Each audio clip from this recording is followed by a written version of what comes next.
about 1:10 or so, thereabouts.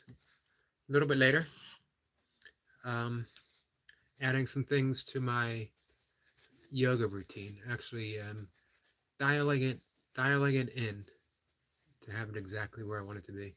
I have my morning practice, which is mainly focused on sun salutation. Obviously, it is a literally a prayer to the sun, a salutation to the sun. Full body prayer, motion, exercise, warm up, all of it. Not only does it open the energy centers of the body, stretching the body fully, warming us up for the day, providing a full body workout. Every muscle is worked through a full range of 1 or 2 rounds of sun salutation. Um, but it, again, it awakens the energy centers of the body. It enlivens us to the day. I like the word embiggens because it's a made up word that came from The Simpsons. Um, but it seems to fit so many things that we talk about. Sometimes made up words are the best words, much to Milka, who's a linguist, much to her chagrin. But sometimes they just hit the spot exactly right. And so that's my morning yoga. A couple other things I like throwing in, um, shoulder stand, and I like a few other stretches, but mainly that morning practice is devoted to sun salutation. I just get it in um, seamlessly, just fits so well. Um, and again, innerly, directly, bodily, embodied, I am embracing the rising sun. It's a prayer of gratefulness. You can't do sun salutation without feeling grateful for your body. And that's an interesting thing that I might want to talk about if we get there, if I don't meander off into an entirely different direction, as I'm prone to do, as I'm doing right now. Um, but just sort of a kinder and gentler approach to our training, all of our training, all of my training. I shouldn't talk in generalities. There you go. Sometimes you got to slow down to say something right. I often do, and I still don't say it right. But I make a more honest attempt when I slow down. But let's keep it and referencing to myself, not throwing it out there that we need to do this or that we do this or whatever, because I simply don't know. I don't know the intent behind what anyone is doing. So why put it out there as if I do know? Lewis, good morning. How are you? I am having a great Saturday so far, and congratulations on your 500 and plus subscribers. As I mentioned, well deserved. Nobody puts it out there like you do. Um, honestly, the overall package, smooth reps, dedicated, not just dedicated to getting reps in.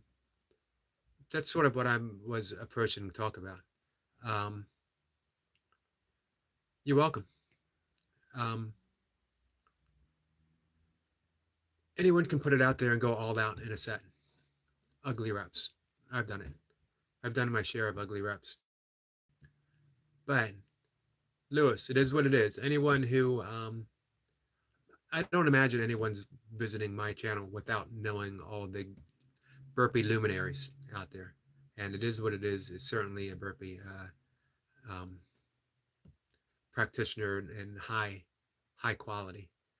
But what I'm saying is, not only do you put it out there with dedication, but you put it out there with precision. Every rep is precise. Every rep is as good as the last one. The last one is as good as the first one. Um, I admire that. You really put that the quality of what a practitioner actually is. It's the same quality I try to bring to my yoga. Um, It's actually why I love yoga, because it's a practice. I don't have to get it right. I'm trying to get it right. I'm working on that balance. I'm working on the breath. I'm working on one of my favorite words for yoga, poise. There's that moment. Everything clicks. Everything's right where it should be, falling into place. Gravity has been suspended. Just for that instant, I'm holding that pose. Bam, I fall out of it. Doesn't matter. I'm supposed to fall out of it. I'm not supposed to hold it forever, although there's times when I do feel like I could, but they don't last. And they're not supposed to last. Um, that's what I'm looking for. Sometimes I hit it just right, sometimes I don't. But I watched one of your sets, um, and you just see that quality all the way across the board. This is someone who um, embodies the mindfulness. Embody might be one of the words for the day, since I've already said it 2 or 3 times. Um, and that's what every practice, from burpees to yoga to whatever, should be. We're not transcending the body. Funny that the meditation practice that I practice is often compared to transcendental meditation. It's from the same lineage, the same ocean of meditation practice, different streams, but connected. Um, we're not transcending the body. We're not even transcending the mind. We are opening up to the reality of the body, and that the reality of the body is divine in the same way everything else is. You can get there through burpees. You can get there through yoga. You can get there through running, ultra running, a sprint. Doesn't matter. Doesn't matter what path you've chosen. And honestly, I don't think we choose our path. I think our path opens to us. We might think that we chose it, but for whatever reason, synchronicity, the universe calling, it happens magnetically. We're pulled in that direction of this is what we do. We don't even have a good reason why we do it. We can rationalize it, but there's no rational reason to do a burpee. Throw yourself down on a basement floor on a yoga mat and bounce back up, and then decide, hey, I'm going to do this 200 more times. There's no reason for that. There's no rational reason, but it gets the job done. And it's also a beautiful movement when you see it done correctly. No other movement, and I actually talked about this a little bit yesterday, no other movement offers as much. You can build a strong, functional, aesthetically pleasing physique doing burpees. Maybe throwing in, some squat chasers, maybe throwing in 2 pumps, 3 pumps, 5 pumps, whatever style of burpee, but you can build a decent physique. No, you're not going to look like a bodybuilder, but we're not bodybuilding. If we wanted to bodybuild, we'd be in the gym, benching, curls, all that stuff. And it's a perfectly fine pursuit. I did it for ever. I wanted, when I first started lifting weights, 12 years old, all I wanted to be was a bodybuilder. And I pursued that to the point where at 16, I was going to enter Teenage Mr. Annapolis and Teenage Mr. Baltimore, except one, being overwhelmingly shy, and two, basically that was it, overwhelmingly shy, just not being able to face getting up there on a stage in a posing trunks and doing that. I love the lifting. I could even do the dieting, but yeah. And I even appreciate the posing. I just couldn't bring myself to do it. But if you want to look like an athlete, if you want to look like someone that can do 200 burpees, 100 Navy SEALs, you do 200 burpees, 100 Navy SEALs.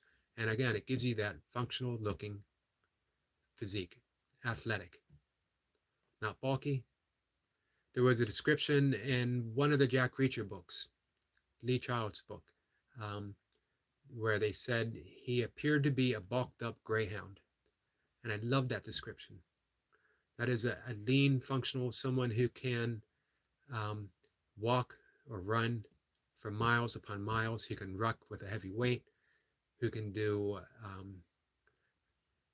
lift a boulder, drag a tree, do whatever life asks you to do.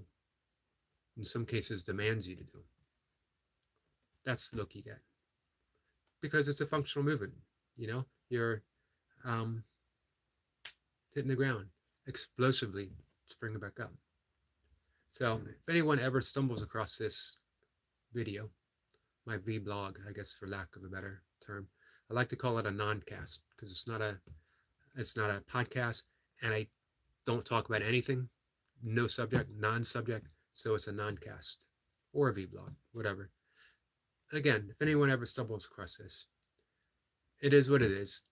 Go to that channel, and you'll see everything that I just talked about. From, you know, I know, Lewis, I know you lift weights in the afternoon and then you hit your burpees. But you definitely got that athletic look dialed in. At least until you go off your program and you start eating your pizzas and your donuts. I'm looking forward to seeing when you do your comeback. I know you say you take those months off and then you do your comeback. So I'm looking forward to seeing that, the after, and then the before, and then the after again. Right now I'm seeing the after.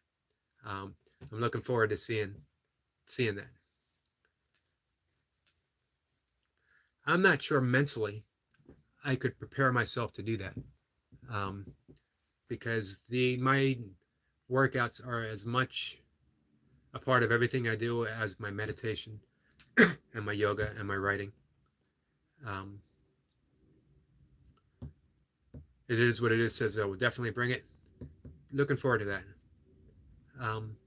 I am actually 2 weeks away, I believe. I looked it up the other day, from 600 days straight of burpees every day, no break. Before that, I didn't have a break either, but I wasn't doing burpees every day. I was doing kettlebells. I was doing a lot of one arm long cycle for extended sets. And for whatever reason, I could go into it. I could tell you exactly why this style of training. I've done kettlebells forever, 15 years, from competitive kettlebell lifting, training for the sport, to just using it for strength training, using it as my strength training tool when I was ultra running. I can't say I was burned out. I enjoyed it. But when my father was dying, when he was, and it was a slow death over several months, losing a little bit every day. I needed something. When you're doing kettlebells, sometimes you're trapped under the bell, meaning in between reps, you're in that rack position, and you have time for the weight of the world to sit there with you, as well as the weight of the kettlebell. Burpees, everything's suspended. You got 20 minutes of just putting it out there. It doesn't have to be an all-out effort, but it doesn't give you a lot of time for your mind to go other places. Kettlebell lifting did, for whatever reason. Maybe it's because it was so familiar to me. I couldn't do my long walks and my long runs because I couldn't be away from the house for that much. So when I saw Max, when I saw Busy Dad and Lee Hazard, Joe Hortai, these were the guys I saw first. Even David Witten, Sam Thrussell. When I saw them doing what they were doing, and I thought, especially Max, 20 minutes. I'm not spending time away from my dad. I still have time to get out and take a walk. And everything was just laid out. I would throw in pull-ups and chin-ups, a little extra stuff, maybe some dips. But that 20-minute session, that was the bulk of it. Nowhere else to go. Burpees suited my meditative mentality, bringing the mind back. When I talk about mantra meditation, I always emphasize that this isn't a means of concentration, doesn't require force, doesn't require effort. You gently and easily think the mantra to yourself. The mind wanders, you bring it back to the mantra. The mind wanders, you bring it back to the mantra. Eventually, you slip right into that gap, that space, that silence between thoughts. That's where burpees can take you in the best of time, because you're not giving it that mental effort of um, even saying to yourself, one more rep, because you're just doing it. Your body's doing it. At the end, you think, how did I get there? How did I get from rep 1 to rep 113? It just happened. You just did it. Um, or something did it through you, even better. We sort of suspend the effort of the body and the effort of the mind for motion to be expressed directly through us. That's why I liken it all to yoga. It's all yoga, every single bit of it. Yoga, the word itself, literally means yoke, to bring together. And yoga is the union of the divine with the embodiment of the earth. It's grounding as well as heavenly. It's both things at once, one thing. Burpees do the same thing. Pull-ups can do the same thing. Ultra running can do the same thing, but it's all in how we approach it. Some things, though, some activities leave us a lot more time for the mental ramblings of the mind. Burpees don't seem to leave that same amount of room. You're either doing a burpee or you're not, or you're getting ready to do a burpee. There's no real pause. Even when you pause, you're right back into it. So again, for me, I don't separate my yoga practice from anything else that I do. Not at this point in my life. Even writing is a form of union. I'm listening to the silence. My body is performing. Words come through me, come through my fingertips, and before I know it, I'm typing. And I'm a lousy typist. 2 fingers gets the job done. My almost 600 day burpee streak is absolutely nothing compared to my writing streak. 23, 24 years, not missing a day of writing. Every morning. Never in those 20 plus years have I ever really had writer's block. Because there's always something to write about. There's always something in that silence that is whispering, speaking. If we don't hear it, wait. I don't need to write right now. I'll write when the words are here. In the meantime, I'll sit and wait. I'm patient. I've developed patience through my writing, through my practice of writing. Again, writing's a practice. Burpees are a practice. Yoga's a practice. Years ago, I listened to an interview with the Dalai Lama, and he talked about practicing meditation. And I thought, wow, Dalai Lama, who is the present incarnate of countless meditation masters and Buddhas before him. He was probably 60-something when he was giving this interview. Practiced meditation since before he could speak. Practiced it the life before that, and the life before that. And here he is, and he's still practicing how to meditate. That certainly left me off the hook. I don't need to be great. I don't need to be perfect. I just need to practice. So when I see people doing burpees with the precision of Lewis or Max, Sam Thressel, Lee Hazard, I don't have to be perfect, but I take their example. I take that precision and say, if everything hits perfectly, maybe I can look like that. My version of that. I got a wonky left shoulder. 20 plus year, probably closer to 30 when I heard it when I was benching. Never was 100% right again. Doesn't cause me a lot of pain, But when I look at my videos, when I can bring myself to look at my videos, I see that plane of motion interrupted a bit. That's just how my body moves in that position. So my rep isn't going to look like someone else's rep, nor does it have to. But as I mentioned before, when somebody came into my channel and critiqued my form, and I do seem to be drawing people who want to offer me some helpful, constructive criticism, for whatever reason they do. Thank you. I appreciate that. My reps are as impeccable as my body allows them to be. I'm not going to have that great range of motion with this shoulder, but I do exactly what I can.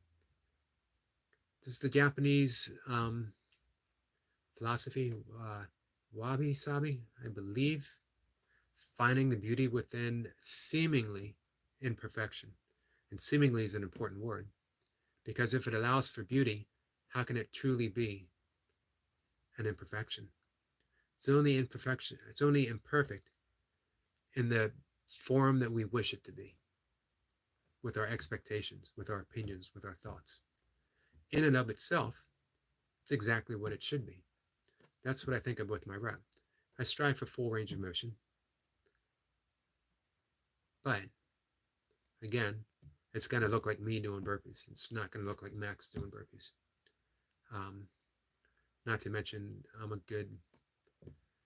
believe I'm 21 years older than Max. It's a disturbing thought for me, as I don't feel 21 years older than anybody. That's the funny nature of awareness. The same awareness when you were 3, when you were 13, when you were 23, and whatever age you are now. It's that same awareness that holds all of that, and it doesn't change. And so we look at ourselves in the mirror and we think, how the hell did I get to be this old? I'm only timeless. I'm only eternal. I'm only infinite when I look at this awareness. And yet I'm looking at a body that certainly does not look eternal. Old, but not eternal. All things considered, I'm fairly happy with, one, being able to move at 58, because it's a high mileage body. You know, I did well over 100 ultra marathons in a 10-year or so career. I've done kettlebell lifting, martial arts, powerlifting, Olympic lifting, competitive tug of war, all kinds of fun stuff, crazy stuff, and stupid stuff. I've battled addictions, gotten stupid fights, had a tooth knocked out. You don't get to be 58 without having some fun along the way, you know? I think, thank you, Lewis. But you know what? I think when you get to 58, you should have done it all. Or you should be well on your way of doing it all. I didn't get my first 100-mile race until I was 50. 3 previous failed attempts. I hate calling them failed attempts because I accomplished miles. My first time out, I got 60-something. I think 2 other times I got 60 or some there too.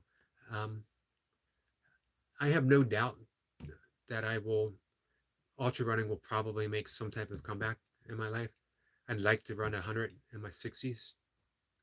In my 70s, my friend Tom Green, who was a famous ultra runner, the first person to ever do the Grand Slam of ultra running, which is 4 of the toughest 100-mile races in the country in the course of a summer. He lives in flatland, well, slightly hilly Columbia, but he doesn't live in the mountains. And yet he did these 4 mountainous ultra runs. First man ever to do that Grand Slam. He has done a 100-mile race in his 30s, 40s, 50s, 60s, and now 70s. 5 decades, 100-mile races. I won't be able to beat him because I started late. But I'd like to get 100 in my 60s, maybe in my 70s. Who knows what's possible in your 80s? Believe in the power of a good diet to keep me going. I believe that when you stay in motion, when you commit to motion, it has its own momentum. It carries you along. We are brought to the pinnacles as well as the lows of life. And a well lived life should have its low points. Otherwise, you didn't love enough, you didn't have enough passion, you didn't put it all out there.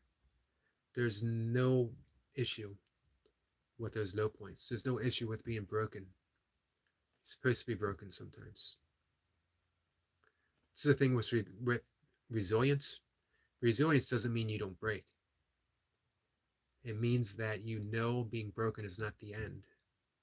It's just the experience of life that we're having. I think it was Pascal, the philosopher Pascal. I always get this wrong. I always get every one of my philosophers wrong. Anyway, I believe he said, nothing that's human is foreign to me. That doesn't leave anything out. To be human means that you've embodied and embraced every aspect of being alive. If you haven't lost someone in your life yet, you will. I'm actually really sorry to say that. Having lost a lot in my life. The people that I care most about in one form or another. From the brokenness of divorce, to the brokenness of watching my mother slip through Alzheimer's, to holding my father's hand, the moment he passed away.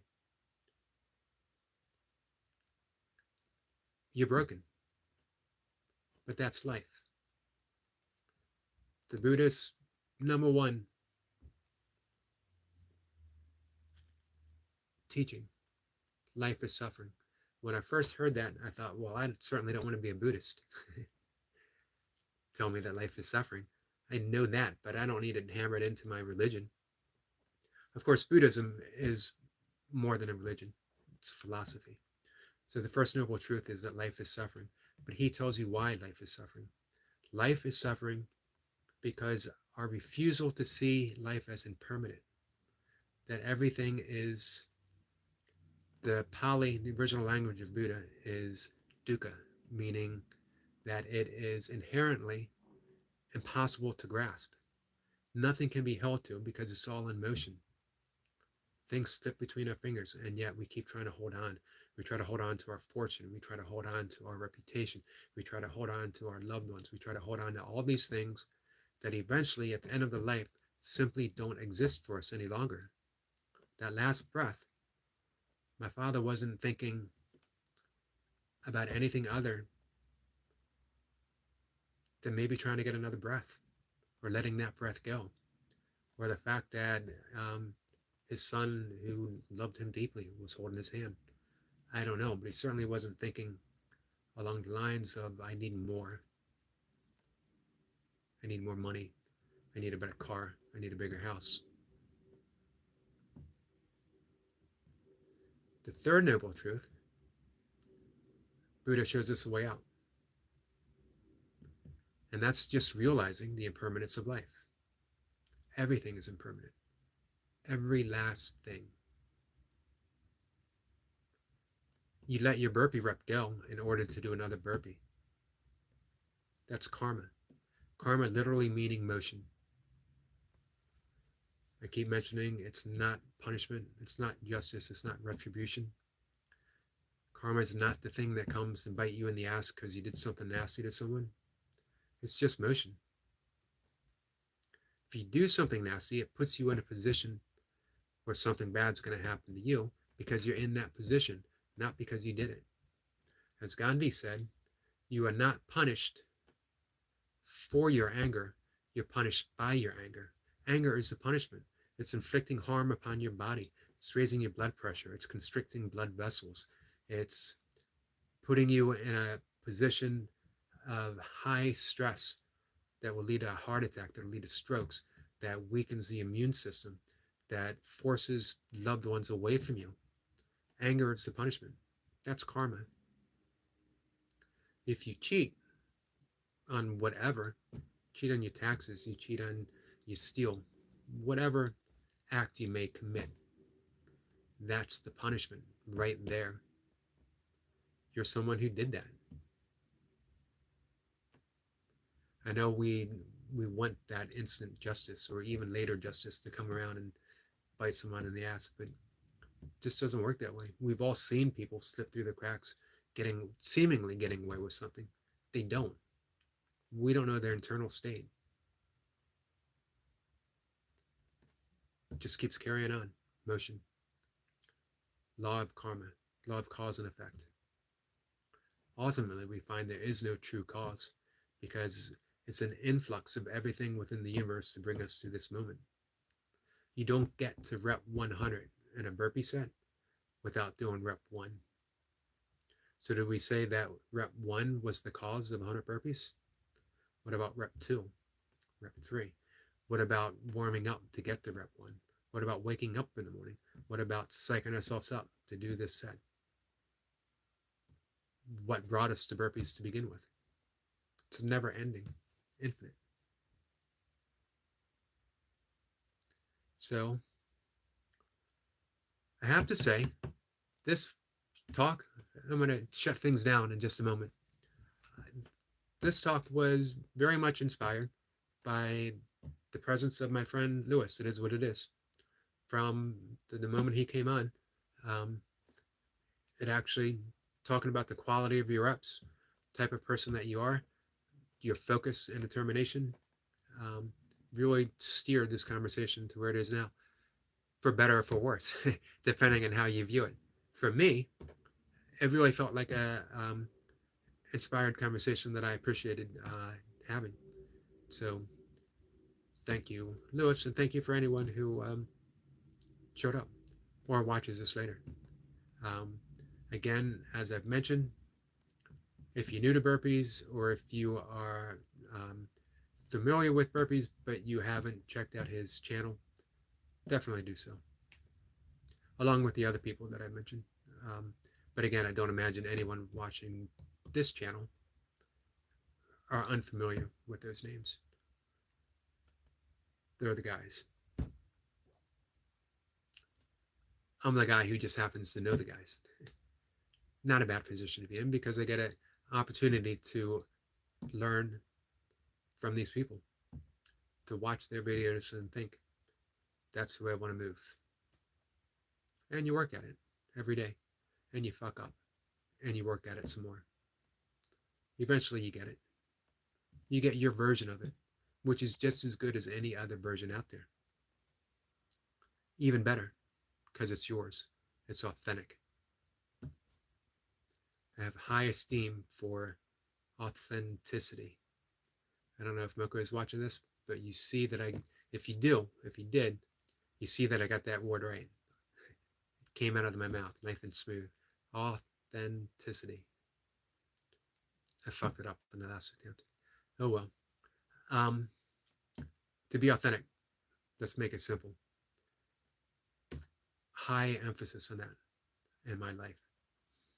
Because everything I think, my opinions, my belief, none of that is authentic because it's added on already. Authentic, being authentic, that's reality. And reality,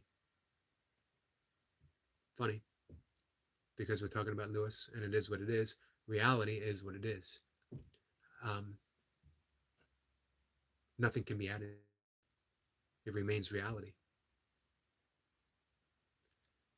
So if I would end this talk now, which I will, I'll just leave it with, be authentic.